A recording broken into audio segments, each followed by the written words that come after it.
धीरे धीरे आदिमानव क्या हुए, अपने बर्बर जंगली जीवन से सभ्यता की ओर बढ़ने लगे और उसके विकास की इस लंबी अवधि को ही हम लोग प्रागैतिहासिक काल कहते हैं। प्रागैतिहासिक काल को हम लोग दो भागों में बांटकर पढ़ते हैं। पहला है पाषाण काल और दूसरा है धातु काल। पहला पाषाण काल में हथियार, औजार और व्यवहारिक जीवन की वस्तुएं प्रधानतया जो थी पाषाण यानी पत्थरों की होती थी, और धातु काल में तांबे, कांसे और लोहे की। अन्य धातुओं की वस्तुओं का भी उपयोग होता था इसी काल में।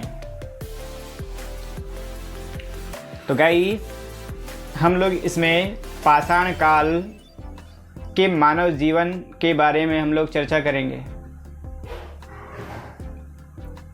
कई सारे विद्वानों का मत है कि आज से लगभग 3.5 करोड़ से 2 करोड़ वर्ष पूर्व 3 से 4 फीट ऊंचा कपी समूह यानी बंदरों का समूह का मानव सम प्राणी, बंदरों यानी कपी समूह का मानव सम प्राणी जो मानव के जैसा दिखता था, ये उष्णकटिबंध के सघन वनों से, जो उष्णकटिबंध है इसके सघन वनों से बाहर निकल आया।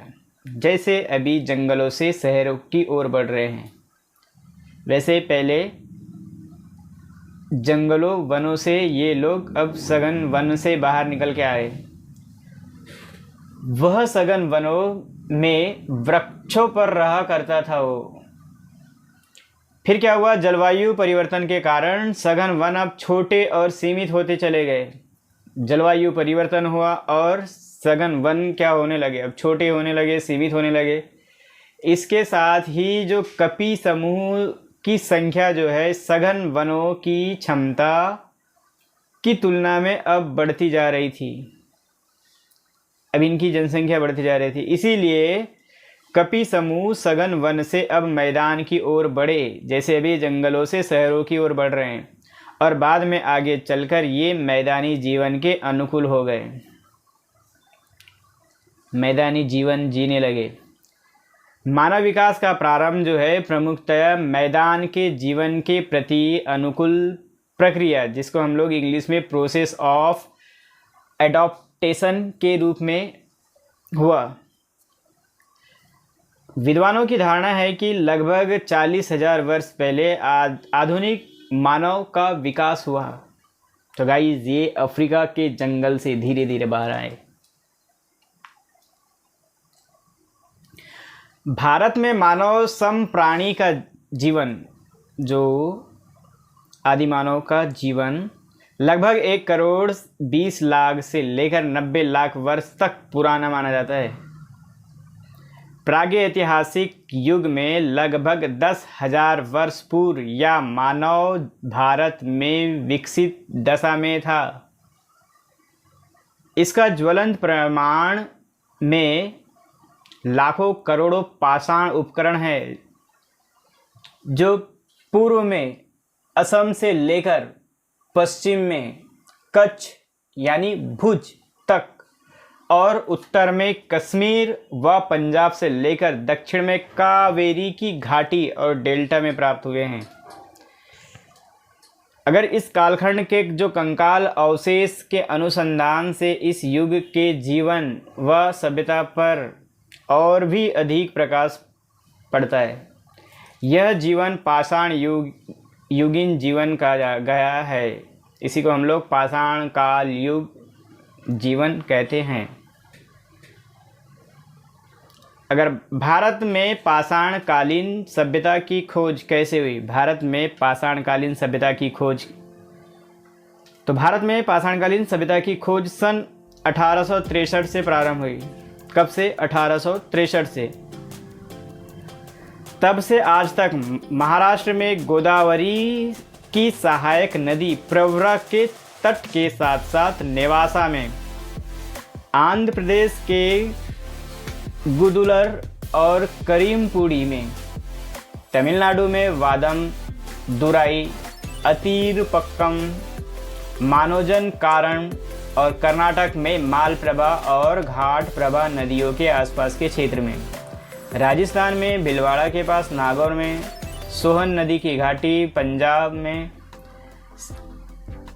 पिंडी घेव, पोतवर, पीर पंजाल, रिहंद, महेश्वर, होशंगाबाद, सरायकला, सायरपुरम, ब्रह्मागिरी, हीरपुर, लांगनाज, कारनोल, चिंगलपेट, वेल्लोर, चवल्लूर आदि स्थान में भी उत्खनन में पाषाणकालीन उपकरण हमें मिलते हैं। मध्य प्रदेश में भीमबेटका, होशंगाबाद, पंचमढ़ी, सिंघनपुर और भी कबरा की पहाड़ी गुफाओं में पाषाणकालीन यानी पत्थरों के रेखाचित्र भी पाए गए हैं। इससे विदित होता है, पता चलता है या प्रकट होता है कि भारत में आदि मानव का उदय हुआ और धीरे धीरे वह अपनी सभ्यता और संस्कृति में विकास करता गया। उसके विकास के प्रारंभिक युग को हम लोग पाषाण काल कहते हैं। तो गाइस, पाषाण काल किसे कहते हैं हमने पढ़े। भारत में पाषाणकालीन सभ्यता की खोज भी हमने देखे। अब पाषाण काल किसे कहते हैं, तो पाषाण काल को हम लोग पढ़ेंगे।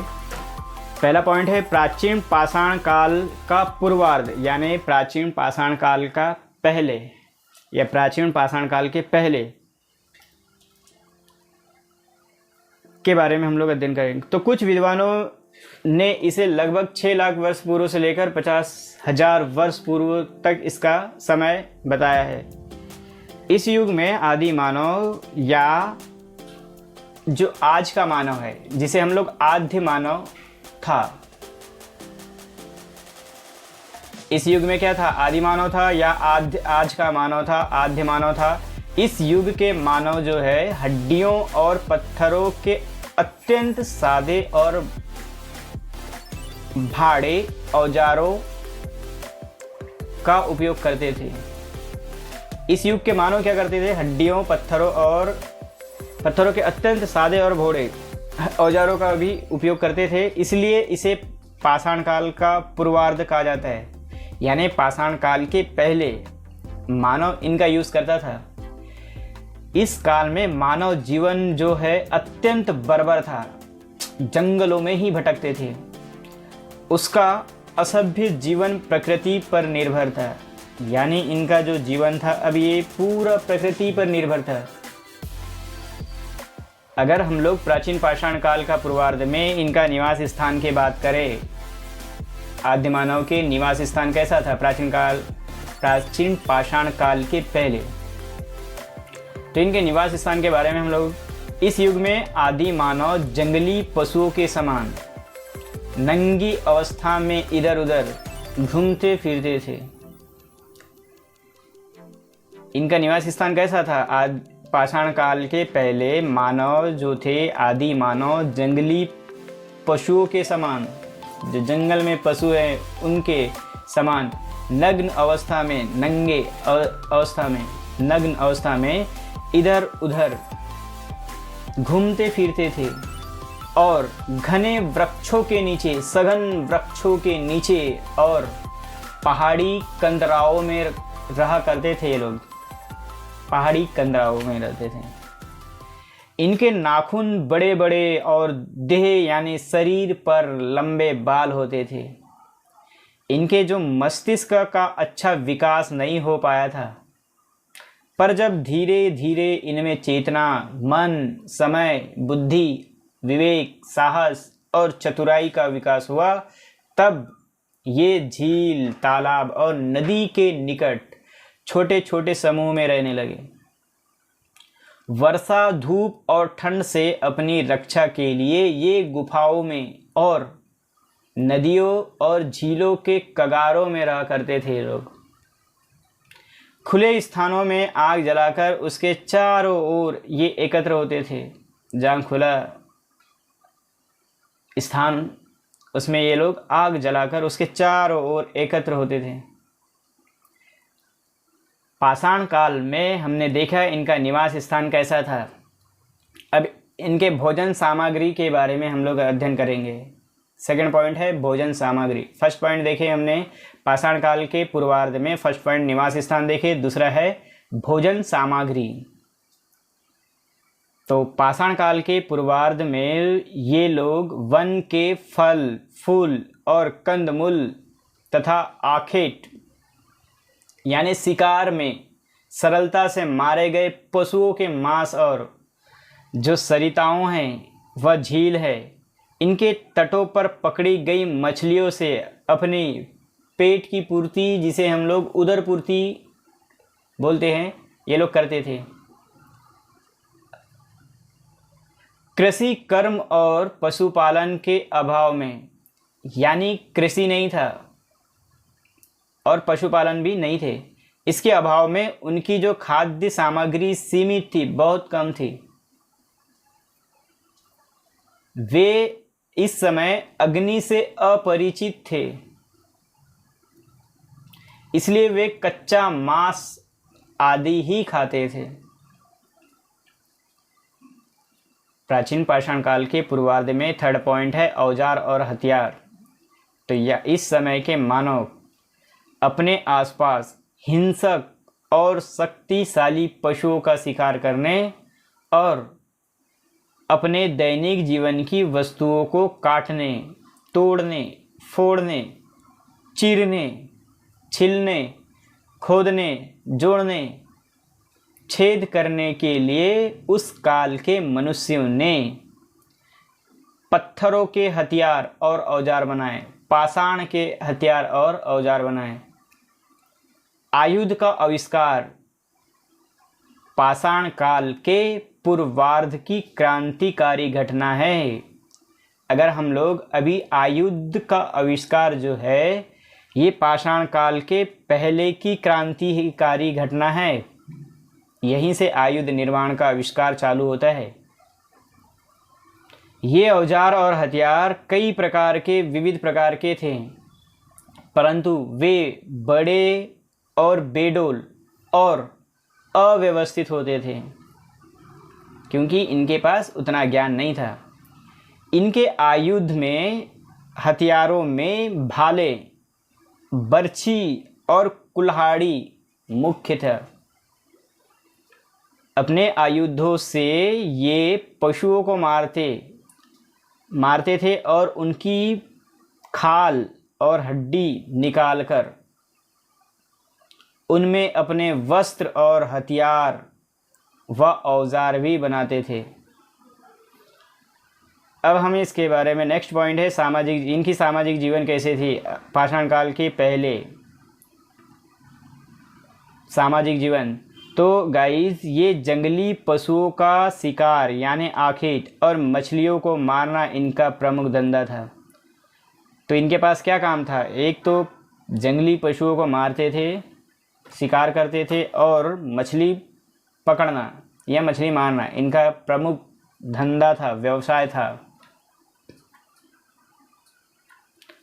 अधिक हिंसक और जो बलशाली पशुओं के शिकार के लिए, आखेट के लिए, उनके आक्रमणों से रक्षा करने के लिए वे धीरे धीरे समूह में रहने लगे अब, और सामूहिक रूप से मिलजुल कर कार्य करने लगे। संभव है वे पेड़ों की जो टहनियों और पत्तियों से बनी झोपड़ियों में भी रहने लगे थे। इससे संभवतः ये होता है वे अपनी भोजन सामग्री सामूहिक रूप में प्राप्त करते थे।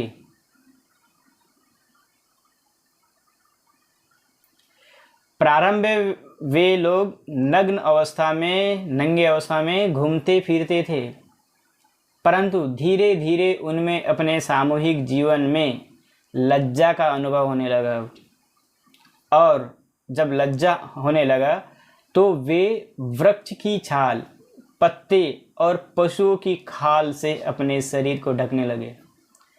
उनका सामाजिक जीवन अत्यंत साधारण, सादा और प्रकृति पर निर्भर था। उनकी आवश्यकताएं जो थी सीमित थी, और वे कृषि और पशुपालन से अनभिज्ञ थे, अपरिचित थे। ये लोग कृषि नहीं करते थे, पशुपालन भी नहीं थे, ये घुमक्कड़ मानव थे, इधर उधर। इस काल में पाषाण युग के पूर्वार्ध में इनका धार्मिक जीवन के बारे में हम लोग नेक्स्ट पॉइंट है धार्मिक जीवन। अति बर्बर और वन्य जीवन होने से इस युग के मानव में किसी प्रकार की धार्मिक और लोकोत्तर भावनाओं का उदय नहीं हुआ था। इस समय कोई धार्मिक व्यवस्थाएं नहीं थी और ना ही कोई लोकोत्तर भावनाओं का उदय हुआ था। उस समय दैनिक जीवन की कठोरता और संघर्ष से उन्हें मनन और चिंतन करने का अवकाश ही नहीं मिलता था। उत्खनन में ना तो उनके मृतकों की समाधियां मिली है और ना ही उनके दाह संस्कार के अवशेष, और ना ही कोई ऐसी सामग्री उपलब्ध हुई है जो उनके देवी देवताओं और उपासना विधि पर प्रकाश डाले। पर संभव है वे अपने मरे हुए शरीरों को पृथ्वी पर इधर उधर फेंक देते होंगे, जहां उन्हें पशु पक्षी खा जाते होंगे, अथवा कालांतर में वे स्वयं मिट्टी में मिल जाते होंगे। तो गाइस, हमने देखा पाषाण काल के पहले का जीवन कैसा था। अब हम पाषाण काल के उत्तरार्ध के बारे में हम लोग अध्ययन करेंगे। तो पाषाण काल के उत्तरार्ध के बारे में हम लोग अध्ययन करेंगे। यह युग लगभग 50,000 वर्ष पूर्व से 25,000 वर्ष पूर्व तक माना जाता है। इस युग में औजार और हथियार अब प्रायः अस्थियों, सिंगों और पाषाणों के ही बनाए जाते थे। इसमें क्या हुआ, जो हथियार और औजार है ये अस्थियों के, सिंगों के और पाषाण यानी पत्थरों के बनाए जाते थे, परंतु वे प्राचीन पाषाण काल के पूर्वार्ध के आयुधों की अपेक्षा अधिक तेज, सुंदर, सुघड़, सुडौल और श्रेष्ठतर होने लगे। वे कई प्रकार के भी होते थे, इसलिए इस युग को प्राचीन पाषाण काल का उत्तरार्ध भी कहते हैं। इस युग के पाषाण के हथियार और औजार तथा अस्थियां भारतवर्ष में सायरपुरम, त्रिनेलवेली जिला दक्षिण भारत, बंगाल में वीरभानपुर, मध्य प्रदेश में आदमगढ़, राजस्थान में नागौर, उत्तर प्रदेश में प्रतापगढ़ जिले में इलाहाबाद से लगभग 50 किलोमीटर दूर सराय नाहर राय और महादहा में सरायकला बिहार में, ब्रह्मगिरी मैसूर में, उचाली पंजाब में, साबरमती नदी की घाटी गुजरात में, हीरापुर, लांगनाज, अखज, वलास्न, कार्नूल दक्षिण भारत आदि स्थानों में उपलब्ध हुए हैं। इससे विद्वानों को अनुमान होता है कि भारत में विकसित सभ्य मानव आज से लगभग 40 से 50,000 वर्ष पूर्व के युग में रहे थे। वे सभ्यता के प्रारंभिक चरण पार कर चुके थे। इस युग के मानवों का जीवन निम्नलिखित प्रकार का था, यानी प्राचीन पाषाण काल का जो उत्तरार्ध है, इसमें फर्स्ट पॉइंट हम पढ़ेंगे इनका निवास स्थान। प्राचीन पाषाण काल के उत्तरार्ध में निवास स्थान कैसा था इनके। सेकंड पॉइंट पढ़ेंगे भोजन सामग्री के। फिर थर्ड पॉइंट पढ़ेंगे अस्त्र शस्त्र। फोर्थ पॉइंट पढ़ेंगे इसमें हम लोग सामाजिक जीवन इनकी कैसे थी। फिर धार्मिक जीवन।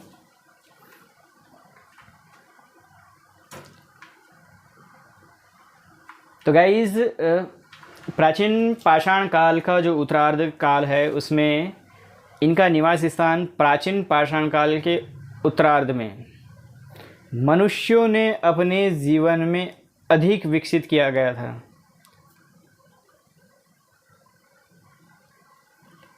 जो पहले हथियार बड़े होते थे अब वे छोटे होने लगे थे। वे पहाड़ों में, गुफाओं में, पहाड़ी ढलानों पर और सरिताओं, झीलों तथा झरनों के तटों पर, टहनियों में, पत्तों और घास से बनी झोपड़ियों में रहते थे। वे छोटे बड़े समूह में रहते थे। अब वे लोग हैं छोटे बड़े समूह बनाकर रहने लगे थे। कभी कभी ये छोटी छोटी पहाड़ियों पर भी निवास करते थे। प्राचीन पाषाण काल का उत्तरार्ध में भोजन सामग्री कैसी थी इनकी, तो वन में उत्पन्न जो फल फूल और कंदमूल उनकी खाद्य सामग्री थी।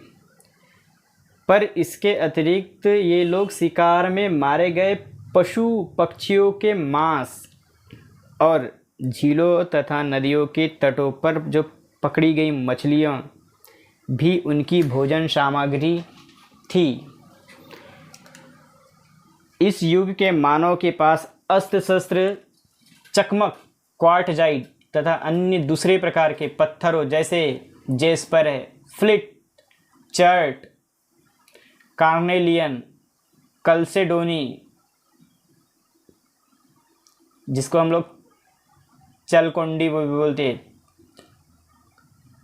कल्सेडोनी आदि से वे अपने हथियार और औजार बनाते थे। ये जो उपकरण गत युग की अपेक्षा यानी पिछले युग की अपेक्षा अति लघु यानी छोटे और अधिक परिष्कृत होते थे। कुछ उपकरण तो 2.5 सेंटीमीटर से 1 इंच से भी छोटे होते थे। ये छोटे होने, लघु होने से उनमें अस्थि, हड्डी और कास्ट काटने के हैंडल या मुठ लगाए जाते थे। हड्डी उपकरणों यानी अस्थि उपकरणों की भूमिका बहुत महत्वपूर्ण थी। सरल फलकों के किनारों को तेज और खुंडा बनाने के लिए उनकी घिसाई की जाती थी। इन आयुधों और हथियारों में फरसा, बाण, भाला, चाकू, हथौड़े, काटने, छिलने, फेंकने, खोदने, चिरने आदि के अन्य औजार भी थे। इनसे वे वन्य पशुओं का शिकार करते थे।